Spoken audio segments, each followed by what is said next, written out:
النبي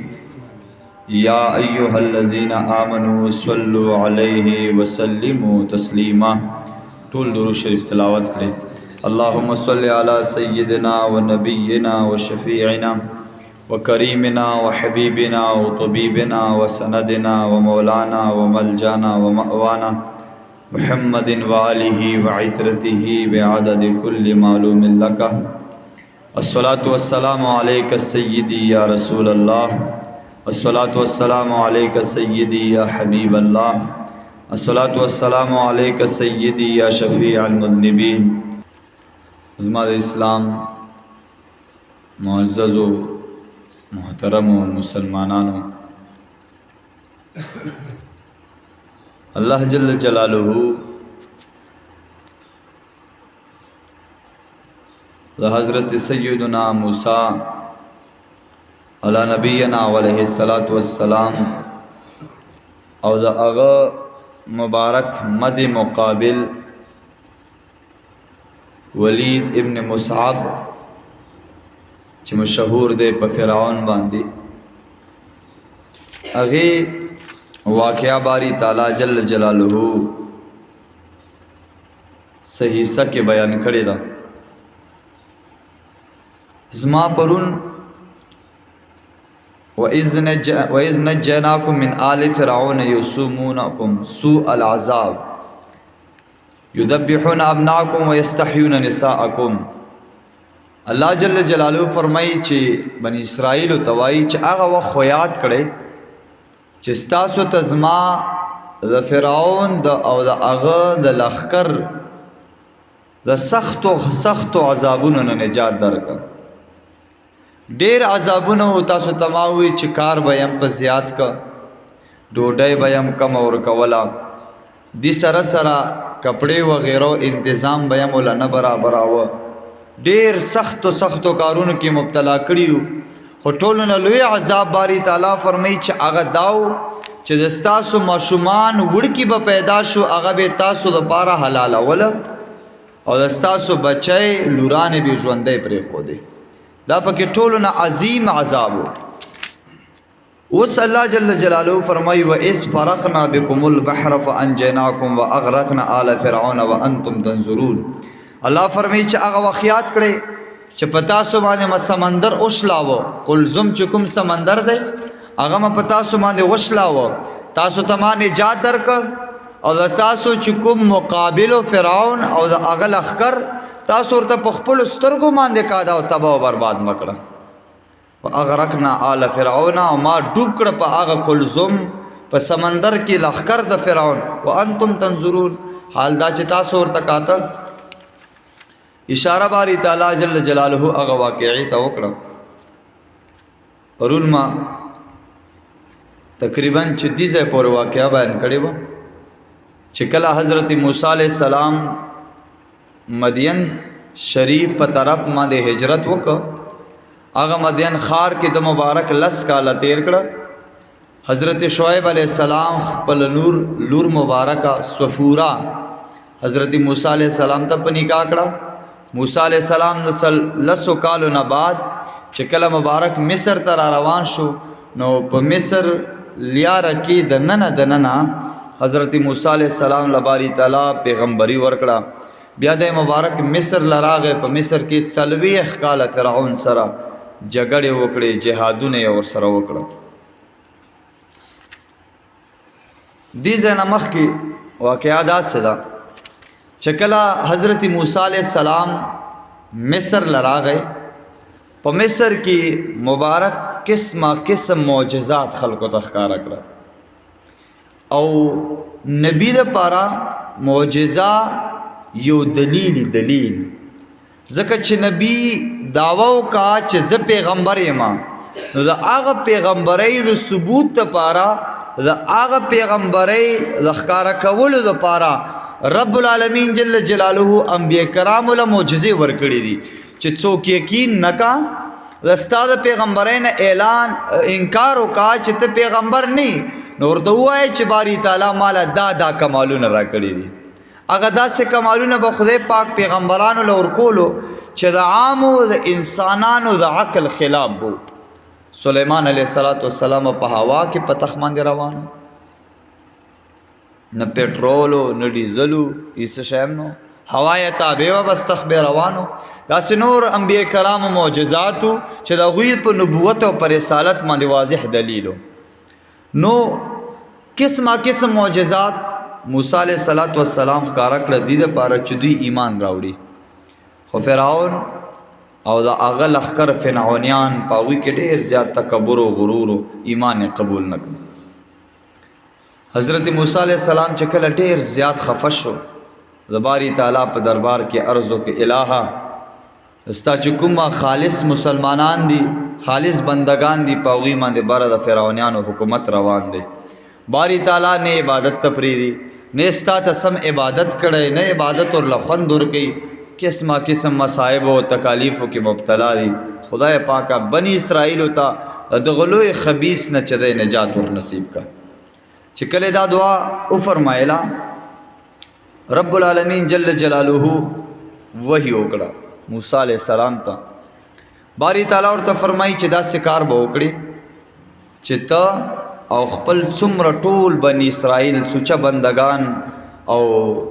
سوچه مسلمانان چې دي هغه به راجمع کړي شپې شپې، او داسې کار به وکړي چې ته به حضرت هارون علیہ السلام به مخکې کړي د مبارک ورورو او ته به دغه لښکر پسې وروسته روان شي او بنی اسرائیل به روان کړي شپو شپو سفر وکړي او زه به دا فرعون تاسو پسې وروسته ارولمه هغه به ستاسو پسې وروسته ارولمه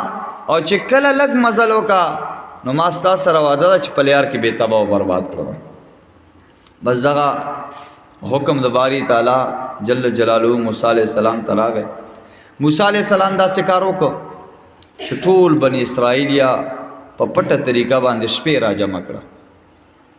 او ټولو له خبر ورکړه چې فلانی ځای کې تاسو راجمع شئ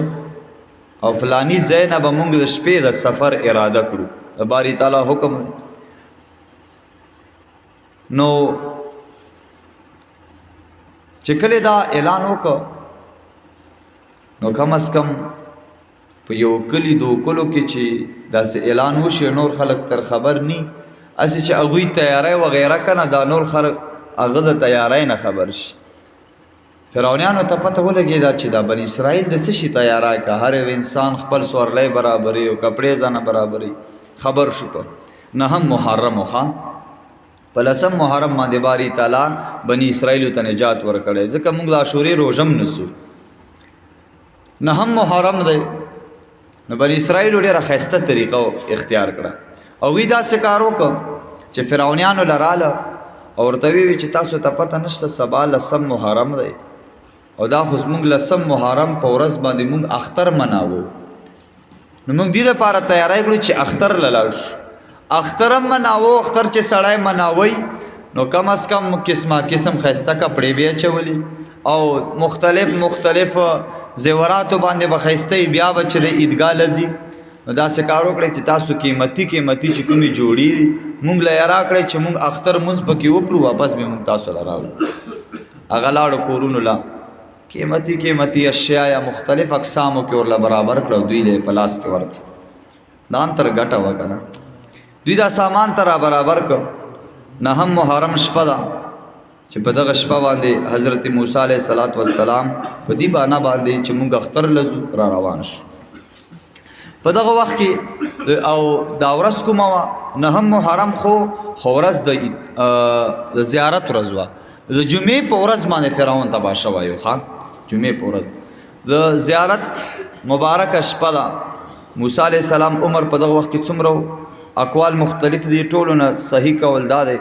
چې په دغه وخت کې د موسی علیہ السلام 80 کاله عمر او د هغه ورور حضرت هارون علیہ السلام 83 کاله عمر 80 کاله او 83 کاله 80 کاله عمر کې مبارک شهر را روان شو. چې کله سفر یې شروع کو چې کومه لیار باندې دوی روانو نو تقریبا تفسیرو لیکلي 6 لاک کسانو ورسره په لښکر کې او 6 لاک کسانو کې بوډاګانم ځوانانم او دغه ټولو نه لیارې را شوه اوس مفسرین لیکي که چرته موسی علیه السلام د فلسطین په لیار باندې تلا وای کنه نو بیا دوی ته دومره تکلیف نه پیښېده او د خدای پاک قدرت ته ګوره هغه بوډاګان چې هغوی تجارت په دغه لیار باندې کړی و هغوی دا لیاره په خو نه ایستلې وه بار بار یې په هغه لیاره باندې سفرونه کړي یو باری تعالی د هغه ټولو سپین ږیرو بوډاګانو نه ذهن هغه لاره وباسله مکمل یې تر هیره کړه چې تر هیره شوه موسی علیه السلام ودرېده سپین ږیري یې راجمع کړه موسی علیه السلام ورته فرمایي تاسو په عمر کې ډېر زیات دی تجارت هم کړی دي بار بار ګرځېدلي یې دا لیاره تاسو ولې غلطه کړه هغوی ورته چې موږ ته هېڅ پته نه لګي قربان چې دا لیاره هم څنګه غلطه کړه او څه شایو خو یو سپین ږیری ورته یې چې ما ته یو خبره یاده ده چې هغه څنګه هغه سپین ږیری ورته چې موسی علیه السلام حضرت یوسف علیه السلام یو وصیت کړی یوسف علیه السلام وصیت دا کړی چې که چرته بنی اسرائیل د زما تابوت د سمندر نه رابار کا مبارک په سمندر کې دفن کړو په صندوق کې اچولایو که چرته ما بنی اسرائیل د سمندر نه رابار کا او هغه ما تابوت خپلو پلارانو د ځای لویسي حضرت اسحاق علیه السلام یعقوب علیه السلام نو په دغه تابوت په برکت باندې به دوی ته خدای پاک جل جلاله هغه لیار ښکاره کا هغه لیار به ورته برابره کا دا یوسف علیه السلام وصیت و نور خو لیاره راته یاد نه ده البته دا یو وصیت د یوسف علیه السلام راته یاد ده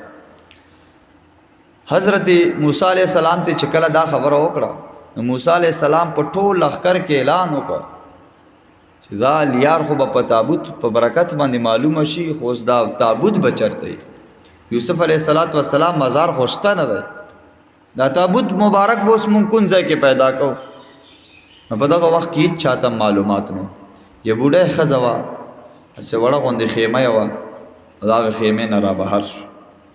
بوډۍ ښځه ورته موسی علیه السلام څه اوازونه کړي څه شی غواړې موسی علیه السلام ورته ډېر سخت تکلیف کې مبتلا یو وروستو فرعون را روان دی او زو سفر تر کړو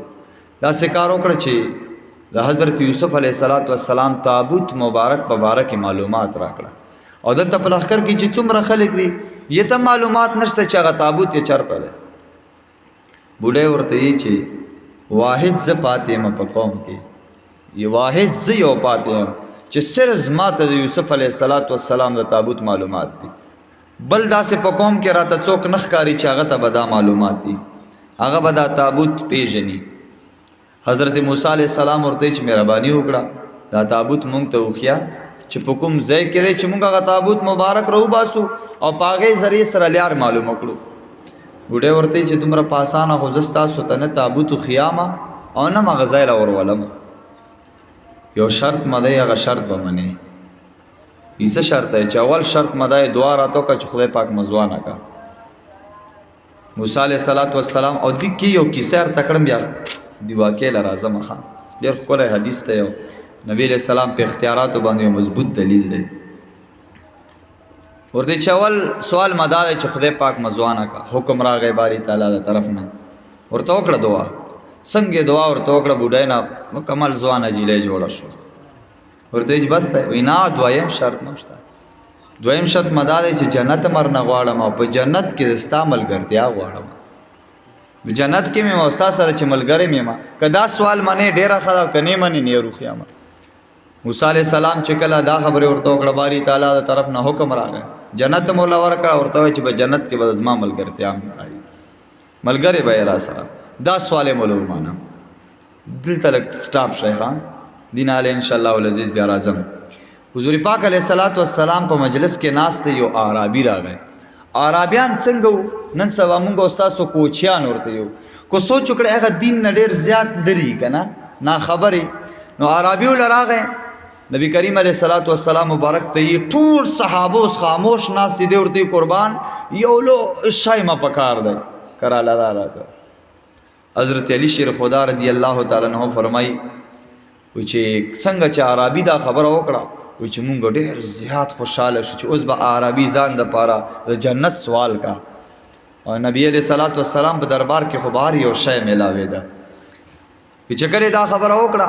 نو مونږ ووایو چې اوس به دی د جنت سوال کا او جنت کې به لوی لوی مرتبې غواړي وی نبی علیه السلام ورته فرمایي سل ما شئته څه چې رانه غواړې ویې غواړه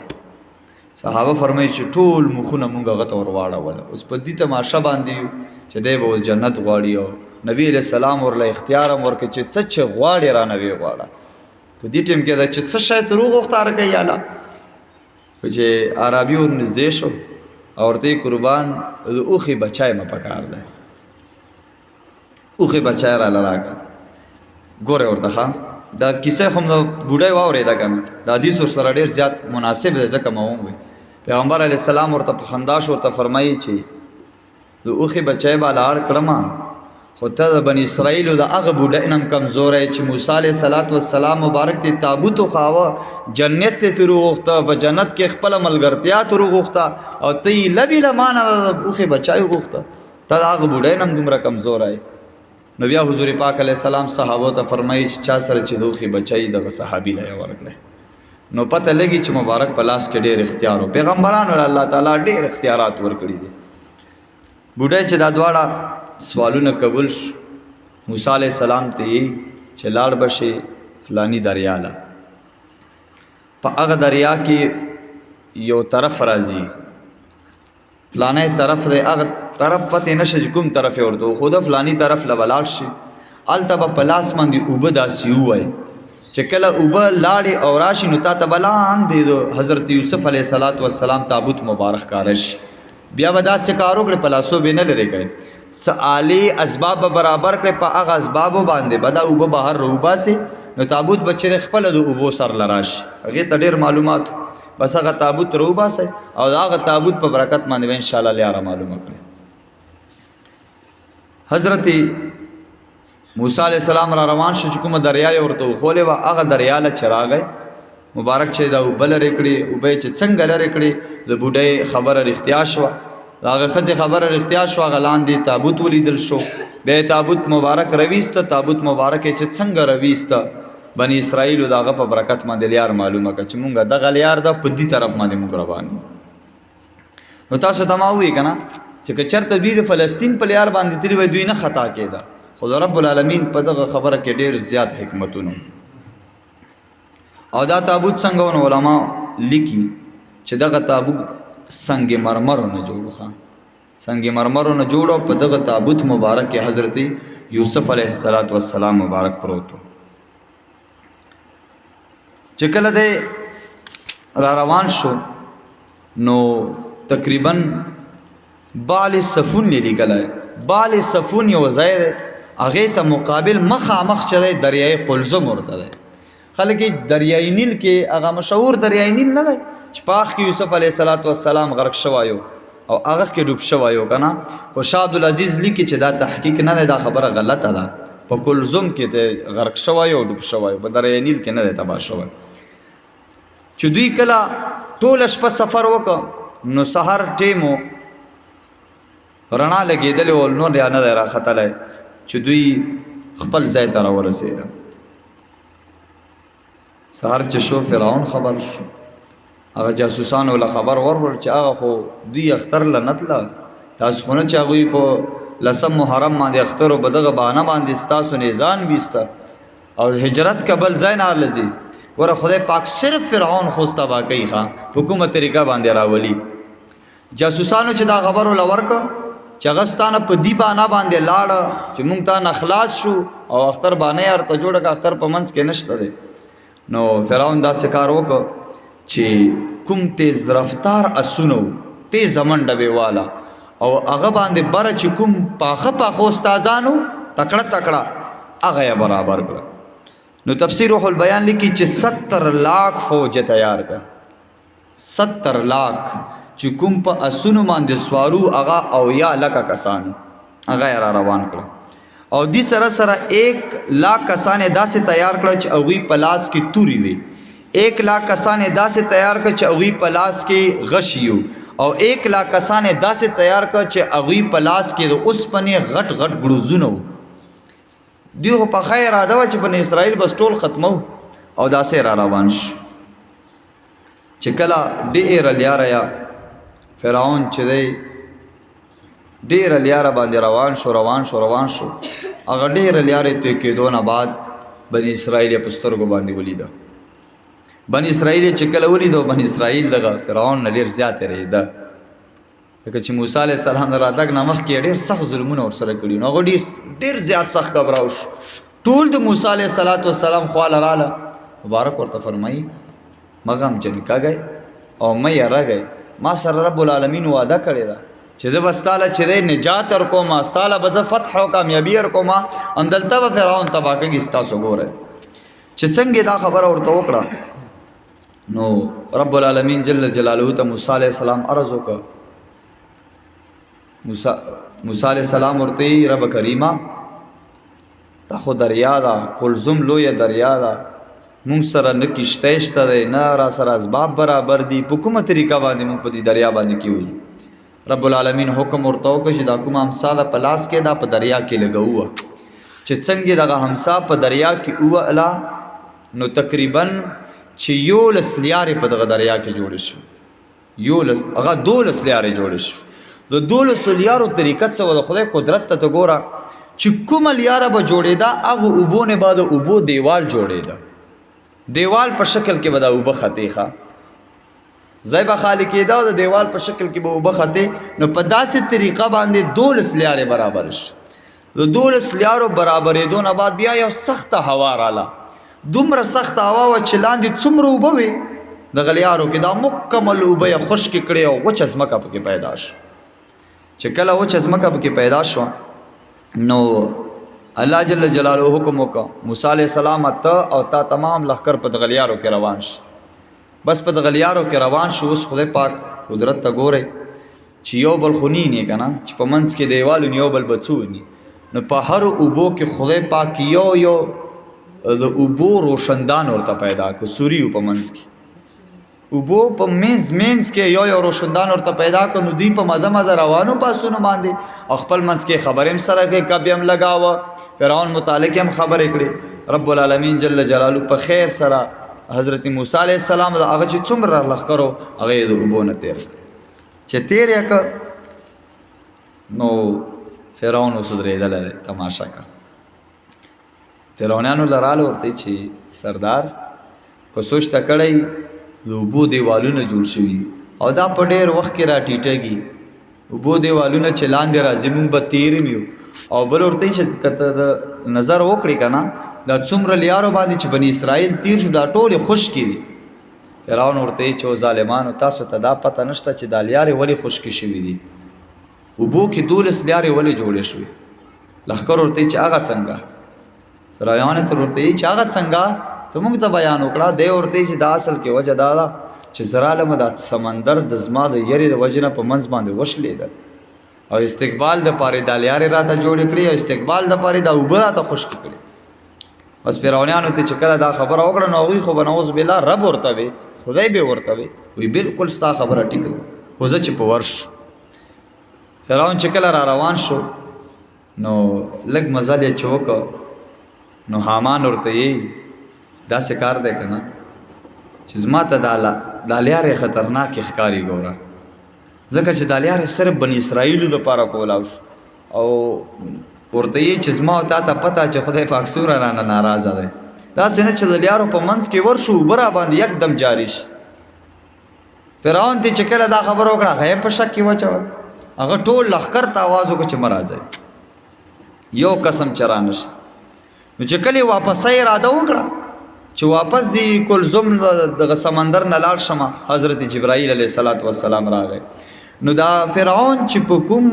سورلی باندې سورو هغه اسو او جبرائیل علیه السلام په اس باندې راغی کو سوچ م کړی دا اس چې دی دا خپل اس په چې وینې خامخا منډه پسې کا برداشت یو سیکنډ دپاره هم نشي پاتې کېدی نو حضرت جبرائیل علیه السلام مبارک چې دی مخې ته ورته ودرېده چې کله نو فرعون ته خو نه ښکاره کېده خو دا اصله خدای پاک دومره طاقت ورکړ چې د جبرائیل علیه السلام دا اس په یې ولیده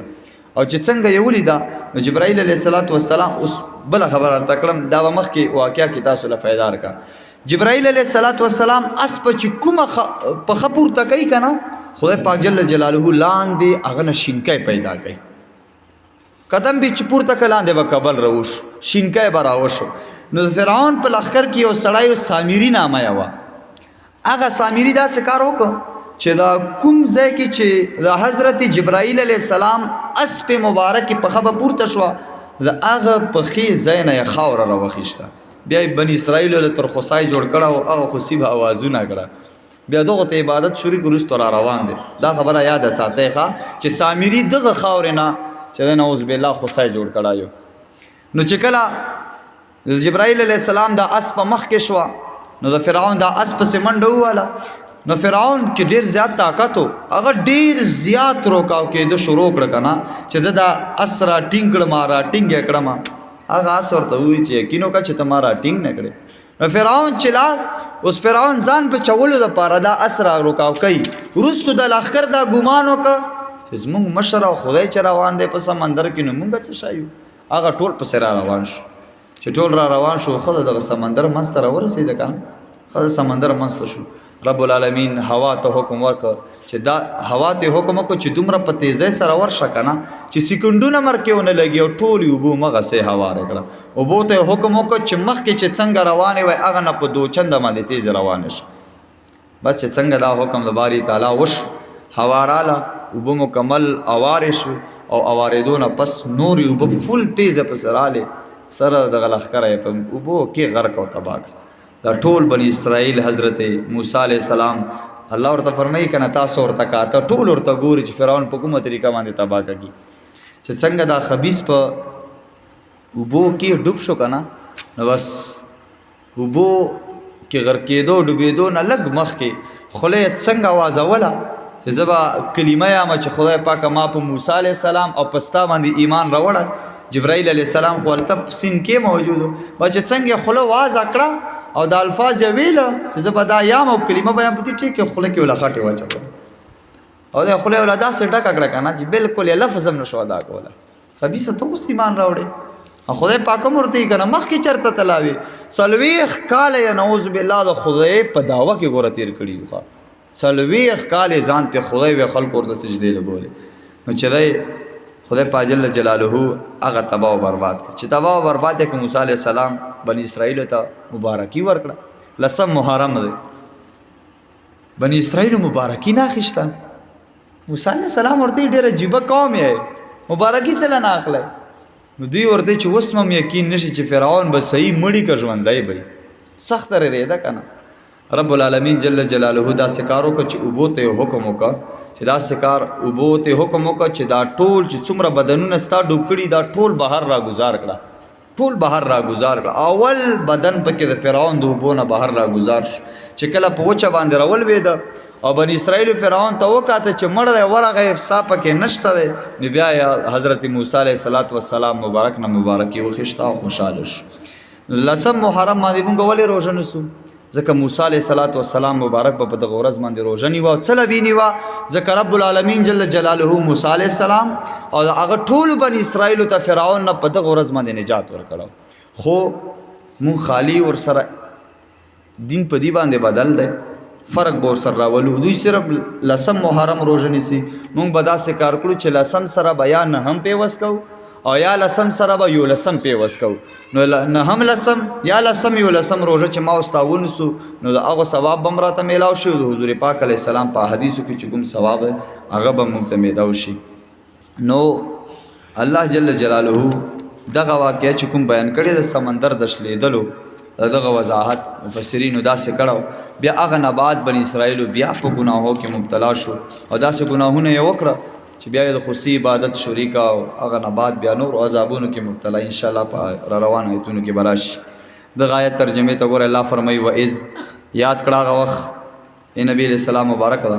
فرقنا چې موږ اوسلول یا یاد کړه هغه وخت بنی اسرائیل فرقنا چې موږ اوسلول بكم پتا سو باندې البحر سمندر فانجیناکم ما نجات تر تاسو ته واغرقنا ما ډوب کړه آل فرعون لخر د فرعون وانتم پدا سه حال کې چې تاسو تنظرون اغه ته قتل ان شاء الله سبب بل سبا چون کې د جمعې پورز باندې قضا عمره ده سبب ان شاء الله العزیز ترجمه سره سره قضا عمره په بابت لا بیان وکړو ډېر خلکو خواهش دار چې قضا عمره په باره کې بیان وشي لکه چې بعض خلک پوي دي او بعض پوي نه دي لکه د تراو په باب کې ډېر خلک داسې دي چې هغه چې 12 رکعات هم شته او 13 رکعات هم شته او 10 رکعات هم شته ګوره دا اوس غلطه خبره ده که نه 8 رکعاته چا کړي دي 12 چا کړي چې پوښتنه تر وکړې پیغمبر علیه السلام کړي چې کتاب پوښتنه تر وکړه پته به نه ورته لګي نو خبره داسې را رواني نو حالان کې هغې سره ثبوت وغیره ني سبا به انشاءالله هر کتاب ستاسو ته پیش کومه چې قضا عمري شته دی مستحب کار دی ثواب والا کار دی چې څومره مونځ کې نقصانات وغیره راغلي رب العالمین هغه په پوره کوي سبا به انشاءالله العزیز چې د قضا عمرې په بابت له بیان شي و آخر دعوانا ان الحمد لله رب العالمین درود شریف دعا وکړو اللهم صل و مولانا محمد و آله و اهل الصلاة والسلام علیک سیدی یا رسول الله و علی آلک و صحابک سیدی یا حبیب الله دعا وکړه چې خدای پاک دلته دا ناسته دا حاضري دا ول دا اورېدل په خپل عظیم دربار کې قبول او منظور کړه حضور نبی کریم صلی الله علیه و آله وسلم نه محبت نصیب کړه د دوی مبارک ملګرتیا هم جنت الفردوس کې نصیب کړه بیماران د اهل اسلامي کورونو کې هسپتالونو کې خدای ټولو ته شفای کامله عاجله نصیب کړه چا اولاد نشته نیک نارینه صالح اولاد نصیب کړه چا اولاد صالح ورته کړه څومره خلک چې راغلي په زړو کې څنګه مشکلات خدای ټول مشکلات ختم کړه رب کریم چا باندې قرض دی نو قرض نه خلاصه ورله ورکړه رب کریم مشکل د چا دی خدای مشکل نه نجات ورله ورکړه دو کور کلی اتفاق اتحاد نصیب کړه جګړو نفرتونو نه خدای په امن امان کې وساته بلکې پاکستان باندې د امن صدر را خور کړه بیرونی اندرونی هر قسمه سازشونه په امن امان کې وساته پلواړي باندې د حیا او د امن صدر را خور کړه هر انسان د بهینه په امن امان کې وساته او کله چې د دنیا نه رخصت غو په جواب ظلم باندې دا کلمه جاری ساته چې لا اله الا الله محمد